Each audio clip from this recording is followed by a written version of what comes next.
उत्तर प्रदेश के लोग जानते हैं कि इस विधानसभा का जो चुनाव होने जा रहा है वो जबरदस्ती चुनाव कराया जा रहा है। ये नया भारत है, छेड़ता नहीं है, लेकिन कोई छेड़ता है तो छोड़ता भी नहीं है।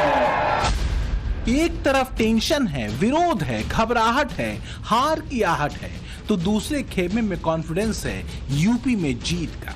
इसलिए फोकस दूसरे राज्यों पर है। अखिलेश यादव और योगी आदित्यनाथ के कैंपेन का चुनावी सार छिपा है इन तस्वीरों में। चलो वापसी करो, वापसी करो, वापसी करो, वापसी करो। मुर्दाबाद, मुर्दाबाद, मुर्दाबाद, मुर्दाबाद। ये मेहमान आए, कोई दुश्मन नहीं है, ठीक है, इन्हें भेज देंगे यहाँ से, आराम से भेजेंगे। मुर्दाबाद, मुर्दाबाद, मुर्दाबाद। मुजफ्फरपुर की मीरापुर से समाजवादी पार्टी की कैंडिडेट सुम्बुल राणा का जोरदार विरोध हो रहा है। गो बैक के नारे लगाए जा रहे हैं। 40% के करीब मुस्लिम वोटर होने के बावजूद समाजवादी पार्टी की सांसें हलक में अटकी हुई है। जाट बहुल सीट पर इस बार न तो जयंत चौधरी का सपोर्ट है और न ही कांग्रेस के किसी बड़े नेता ने रैली की। सपाई कैंडिडेट के ससुर कादिर राणा मैदान में उतरे तो पुलिस से उलझ गए। गाड़ी पर साइकिल का झंडा लगाकर प्रचार करने निकले थे, लेकिन रास्ते में वर्दी वालों ने रोक दिया।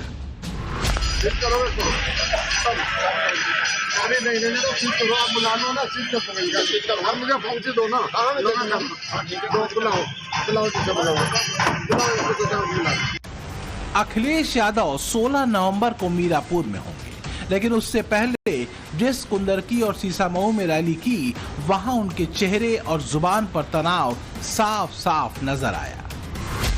कुंदरकी में कार्यकर्ताओं को 17 बार न घबराने पर जोर दिया, जबकि सीसामऊ में हो रहे उपचुनाव को लेकर उस डर पर मुहर लगा दी जिसकी आशंका कई दिनों से जताई जा रही है। पूरे उत्तर प्रदेश के लोग जानते हैं कि इस विधानसभा का जो चुनाव होने जा रहा है वो जबरदस्ती चुनाव कराया जा रहा है। और यहां पर हमें याद है, बहुत सारे साथी समय समय पर कहते थे कि भारतीय जनता पार्टी और कुछ लोग इस कोशिश में है कि चुनाव हो जाए। मैं बात उस समय स्वीकार नहीं कर रहा था, लेकिन जिस तरीके से कार्रवाई सरकार ने की और जिस तरीके से झूठे मुकदमे लगाए गए, उसकी वजह से आज हमें और आपको चुनाव के बीच में जाना पड़ा है। अखिलेश यादव का तनाव लेवल 20 नवंबर की तारीख तक कैसे उन्हें परेशान करेगा और कौन कौन से फैक्टर इसके कारण होंगे, ये आपको बताएंगे। पहले ये समझिए कि यूपी में उलझने के बावजूद अखिलेश कैसे अपनी ही स्ट्रेटजी में घिर गए हैं। चुनाव में सिर्फ 7 दिन बाकी हैं, लेकिन अखिलेश अब तक सिर्फ 2 रैलियां ही कर पाए हैं। यूपी के बाहर उनका कैंपेन शुरू नहीं हो पाया है, जबकि बाकी दोनों राज्यों में उन्होंने अपने कैंडिडेट उतारे हैं। वहीं योगी आदित्यनाथ यूपी में 9 चुनावी रैलियां कर चुके हैं। इसके अलावा उनकी 16 रैलियां महाराष्ट्र और झारखंड में हो चुकी हैं। योगी की स्ट्रेटजी एकदम क्लियर है, यूपी में डंका तो बजाएंगे ही, झारखंड और महाराष्ट्र में भी भगवा लहराएंगे, इसलिए निश्चिंत होकर घूम रहे हैं। ये चुनाव मात्र चुनाव नहीं है, ये चुनाव हम सबके लिए इस राष्ट्र की अस्मिता और अस्तित्व को वैश्विक मंच पर पुनर्स्थापित करने के प्रधानमंत्री मोदी जी के अभियान के साथ हम सबके सहयोग की सहमति भी है।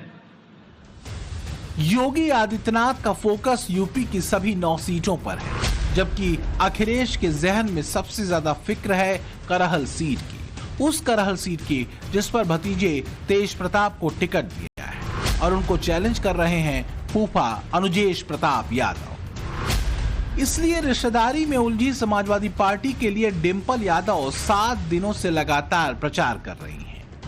धर्मेंद्र यादव ने 5 दिन में कई नुक्कड़ सभाएं की हैं। शिवपाल यादव भी 3 अलग अलग सभाओं के लिए समर्थन मांग चुके हैं। आदित्य यादव भी तेज प्रताप यादव के लिए कैंपेनिंग में उतर चुके हैं। अखिलेश यादव खुद करहल के कई गांव में जाएंगे। मुलायम फैमिली को डर है कि कहीं यादव वोट बट न जाए, क्योंकि बीजेपी प्रत्याशी अनुजेश यादव के लिए अखिलेश के रिश्तेदार मोर्चा संभाल चुके हैं। संध्या यादव और उर्मिला यादव के रूप में सास बहू की जोड़ी बीजेपी के लिए बैटिंग कर रही है। एक तरफ वो लोग हैं जो अन्याय करते हैं, जो किसी को सम्मान देने का काम नहीं करते हैं। एक तरफ जहां इस तरह की विचारधारा और नकारात्मक राजनीति का प्रयोग करके वोटों की राजनीति के लिए कुछ भी अनशन भाषण दे रहे हैं। एक तरफ ये लोग हैं, एक तरफ वो है लोग हैं जो हमेशा रोजगार की बात कर रहे हैं, जिन्होंने एक्सप्रेसवेज बना के दिखाए हैं।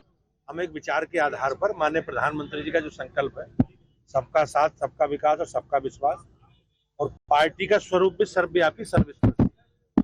अनुजेश जी हमारी पार्टी का हिस्सा है और पार्टी ने उपचुनाव में उन्हें प्रत्याशी बनाया है और मुझे विश्वास है कि इस बार इतिहास बनेगा। यूं तो करहल समाजवादियों का गढ़ रहा है, मगर अखिलेश फैमिली से दूसरी बार कोई चुनावी मैदान में उतरा है, इसलिए कैलकुलेशन पूरी तरह से फिट नहीं बैठ पा रहा कि यादव वोटर तेज प्रताप यादव के लिए किस तादाद में जाए।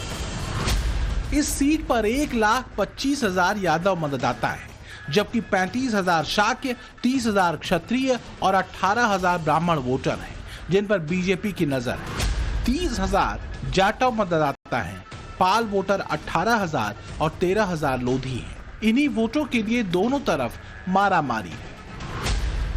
दो परिवारों के इस चुनावी युद्ध में कौन बाजी मारेगा, ये समझने के लिए करहल के वोटरों को सुनिए। इस बार चुनाव बहुत अच्छा होगा। हमारे पाल बघेल धनगर समाज का वोट बलवीर सिंह धनगर जी के नेतृत्व में इस बार भारतीय जनता पार्टी के जो दो चुने गए प्रत्याशी उनके पक्ष में वोट जाएगा। अखिलेश जी यहाँ से जीते थे, उन्होंने यहाँ का सीट छोड़ दी। जब कन्नौज जीत गए, दिल्ली जाने की तैयारी हुई तो उन्होंने छोड़ दी सीट। तो जब सीट छोड़ दी उन्होंने, तेजू के लिए छोड़ दी, क्या और कोई यहाँ था ही नहीं। से पहले से प्रचार सपा का रहा है, सपा का ही रहेगा। और अंदरूनी तो मैं किसी का जानता नहीं क्या होगा क्या नहीं, लेकिन मुख से यही सुनते कि सपा सपा सपा। पार्टी की लड़ाई है ना। अब रिश्तेदार जैसे पहले सपा में थे, भाजपा में हो गए, अपना अपना वर्चस्व जमा रहे, बहुमत जमा रहे, भाई हमारा हो जाए, लेकिन बहुत मुश्किल है सपा का ही वर्चस्व। योगी आदित्यनाथ के कॉन्फिडेंस और अखिलेश यादव के डर की वजह बटोगे तो कटोगे वाले नारे में बताई जा रही है। इसलिए समाजवादी पार्टी का पीडीए यानी अल्पसंख्यक पर ज्यादा शिफ्ट हो गया है। अखिलेश यादव बटोगे तो कटोगे को अनकॉन्स्टिट्यूशनल और अनडेमोक्रेटिक बता रहे हैं, लेकिन मुस्लिम वोटों के लिए खुल्लम खुल्ला नई नई परिभाषाएं गढ़ रहे हैं। सर्च ये कहती है कि जो लोग नकारात्मक हैं, जो लोग नेगेटिव हैं, जो लोग डर की बात करते हैं, उनकी उम्र कम होती है। ये सुझाव दे रहा हूं मैं उन लोगों को जिनका भाव चेहरे से नकारात्मक दिखाई देता है, जिनके हाथ में विकास की रेखा नहीं है, उनके हाथ में विनाशकारी रेखा है। इस देश का इतिहास गवाह है, बटे थे तो कटे थे, बटे थे तो बटेंगे तो कटेंगे, और एक रहेंगे तो सेफ रहेंगे, एक रहेंगे सेफ रहेंगे। और यही आह्वान करने के लिए आया हूं।